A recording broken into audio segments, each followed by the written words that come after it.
भारल्या वाणी शिवार झालया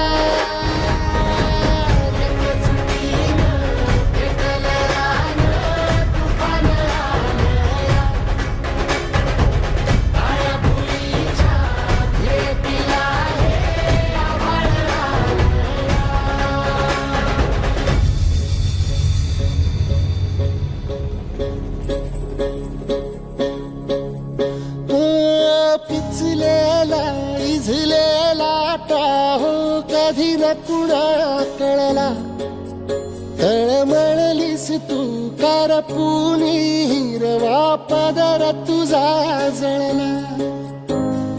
छळ केला पिढी जात तुझा ग उखडून वनराई अपराध किती झाले पण आता शरण